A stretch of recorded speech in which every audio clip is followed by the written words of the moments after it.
How's it going, guys? I'm Connor from Running Warehouse, and I'm here with Spencer Nell, Senior Director of Sports Marketing at Adidas. And today we are going to be talking about the rules and regulations of a running shoe. I feel like this is a conversation we're having quite a bit of. What are the limitations of building the fastest running shoe? And I think a lot of people are wondering, can I wear this shoe on race day? So the first question I have for you is, who has to follow the World Athletics rules? It is an ever asked question. I think the elite athletes, obviously, that are invited to go to an event, obviously have to adhere to the rules. The kind of gray area is the general runner that's running a race is not going to be stopped or asked afterwards to, potentially show their shoes to a referee. That then allows the opportunity for shoes of greater stack height to be worn by the general runner. Now, some brands have products that are in that area, but others don't. For us, the focus is on that Adizero range because what the elites wear is what the other runners actually want to focus on. So that's why for us that Adizero range is key when you talk about the Pro, the Takumi, etc. Now, we talk about these rules, what makes a shoe illegal, and I think the biggest one is the stack height. Can you tell us what are the regulations for stack heights? How high can you go, and does that vary between road and track? It does indeed. So simplistically, if you look at the rules, it's one plate and 40 millimeters for the road. Then if you go to track, obviously initially and at current stage, there's a general rule of 20 millimeters, but that will all change post-Olympic Games in Paris. What will then happen is we will have 20 mils all the way through. Why? If you get a youngster who's competing at high school level, etc., or they're in a competition, they go into an area where they have shoes checked, they then have a product that could be 25 and one that could be 20. And then it means if you do two different events, that you then have to have two different spikes. And that just isn't economical.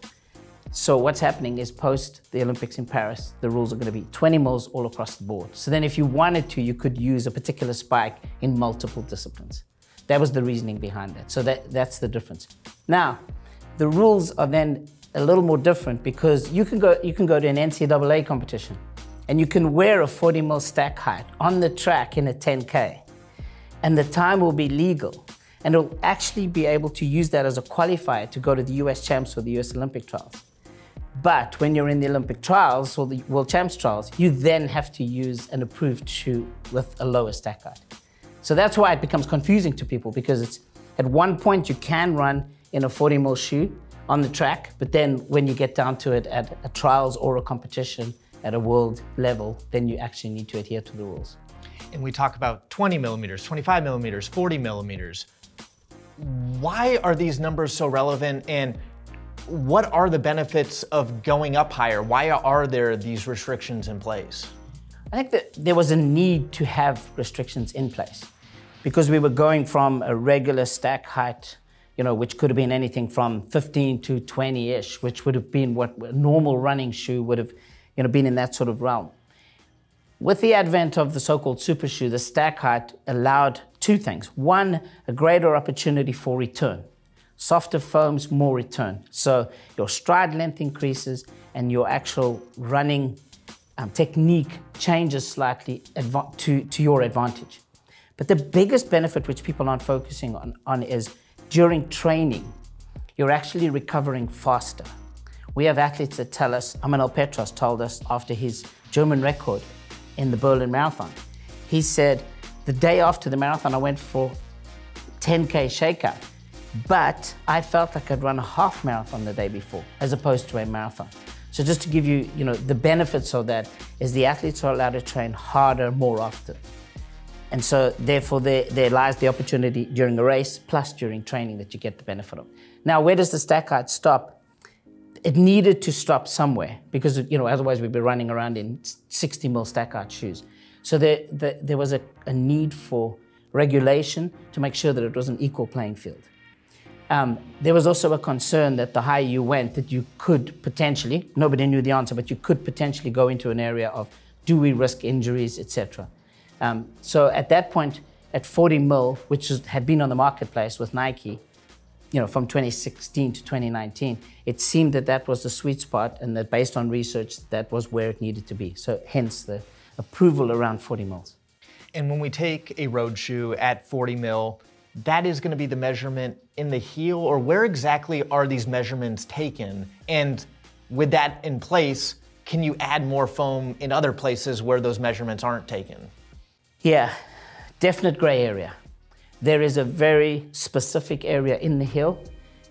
If you look on the World Athletics website, you'll see the area identified, and it's kind of, if I may use the shoe, it's in that area there. So if you're taking a measurement there, and then it's what's in between my two fingers.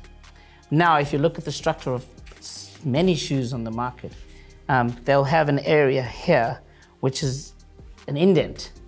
So obviously, if you're measuring there and there, you're measuring it at the point which the rules indicate you need to measure on. But then you have the opportunity of these areas here being higher. And you see that on many products. So is that a gray area? Yes, it definitely is. In the other areas, obviously in the forefoot, same sort of thing. But you require less support in the forefoot than you do in the heel. So you don't see as much flouting of the rules as you do possibly in the heel structure. And from a performance standpoint, obviously these new super foams are offering a lot of performance advantages. Light Strike Pro, lighter, faster, more responsive. But the foams aren't the only thing in play. There's also the carbon plates. We've seen a lot more traditional carbon plates over the past 5 years, but Adidas has taken another take with the rod setup. Can you tell us a little bit about the rod setup, why you use that, and how that is legal if you only can have one plate? Two areas. One, there are a number of patents in place by certain footwear manufacturers around the degree of the carbon plate. And when you started looking at that area, two reasons. You looked at that and said, we are entering into a realm of a possible patent infringement. Or we looked at it, and the development team did an amazing job by looking at this and saying, well, hold on. If we mimic the structure of the foot in something that is less restrictive, in other words, a solid carbon plate versus something that mimics your foot. And so if you're landing in a certain way with this, because the rods are flexible, you can be on the outside of your foot and benefiting from utilizing the rods there or on the outside. So it allows you the flexibility. If you see that, it actually moves, as opposed to it being one solid carbon plate. So we found that there is actually a way to use the structure of the foot to mimic that into a rod. And that's where our structure came from. Yes, it's unique. It also helps with the advantage of weight, this versus a solid carbon plate. You touched on another point though, which is the actual foams. I think once you entered into an area of stack heights and a one plate rule, you then looked at it and said, well, okay, where do we, as manufacturers, where do we find that realm of creativity, of opportunity to elevate this even further, to try and get more benefits? And that's where the advent of the foams that you mentioned, that became the new playing field. And if you look at the other manufacturers, ourselves included, you'll see where there was that development. Everything is lighter. The shoe, and I mean, it's phenomenal. You know, the Evo is just another massive step forward for us. And that's based on the foam, just how light it is and how responsive it is. So you're able to make a shoe that's within the structure of the rules at 40 mils, but you've got such an amazing and responsive foam. That's where the next area of opportunity arose. And with Evo 1, obviously it meets all the regulations of stack height, plate. It's a shoe that an Adidas athlete can line up on the line, race in, set a record, and it's legal. But every other athlete that's on the starting line and is racing in a shoe, how is World Athletics checking these things and making sure athletes are wearing shoes that are legal? Do they get their shoes checked? They don't. It's difficult if you've got people running Boston Marathon on Monday and you trying to monitor 30,000 people running the race and see what they're wearing. So it's just impossible to do it. So the focus is on the elite athletes, because they are the athletes that are invited here, that are going to run here, that can potentially, you can't break a world record in Boston, but you could win here. and therefore you need to be able to check the product to monitor to make sure that it's legal. Now, I think the onus lies on us as manufacturers to make sure that we're giving product to the consumer which is legal. And for us as a brand, of course, our Adizero is the pinnacle range, and that's the range that our athletes actually wear when they're racing, whether it's the Takumi in a 10 or a half, or it's the Pro 3 or the Evo 1 at the marathon. And that's what the general runner aspires to wear anyway. So if the shoes are legal, which the elites are wearing, then that's what the general consumer wants anyway. You saw what happened in Berlin with Sefer Tigist breaking the world record. So many people wanted the shoe. It was just, we couldn't keep up with the number of shoes that were out in the marketplace, because people saw what the shoe had done, read about it, and then wanted it. And we can't keep up with sales. We sold out in minutes here at the expo. So I think that there's a responsibility from the manufacturers to put product out there which is legal, has to be tested by World Athletics, and then is on sale for the general consumer to wear. As I indicated, there are shoes that are of a higher stack height, which is 50 mils. Some, I know there's another product that's actually 56 mils from one of the other manufacturers. Technically, that shoe cannot be worn by an elite athlete in a race, but many people actually wear it running different races around the world. And the rules, again, are always changing, evolving. What do you see for the future? Are there any elements that you feel like need to be addressed in the near future? I think we identified one area, which is, I think, the area of measurement. It's a little gray because we do see products out there which are very definitely of a higher stack height in certain areas on the shoe which do make ground contact. So there must be some sort of advantage for the runner. So I think that's the one area which needs to be discussed or can be discussed. I think the other area is possibly the use of a development shoe. You can have a shoe that's approved. You go through the normal approval process. You submit the shoe, the tech specs, etc., to World Athletics, and it gets approved as a development shoe, which allows you a 12-month period to use that shoe before it needs to be in the marketplace. Well, the challenge with that, I think, is the fact that if you're doing a spike, you can't do it as a development. You can do it as a development shoe, but you can't then wear it at any World Athletics Series events. So you wouldn't be able to wear it at the World Champs or at the Olympic Games. If you had a development shoe, as a running shoe, you could actually use that at the Boston Marathon. So it's not available to the public yet. It's still a development shoe, so it's still work in progress, but you actually have the potential of an athlete winning.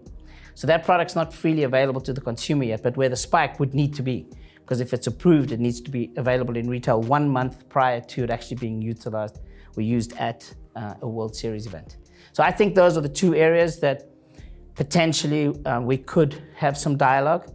The World Sports Goods Federation, together with World Athletics, have committed that we would relook post the Olympics, get together and look at the possible evolution of some areas. We haven't identified what those areas are, but to look at the rules and just have open dialogue with the manufacturers to try and understand what can and should evolve.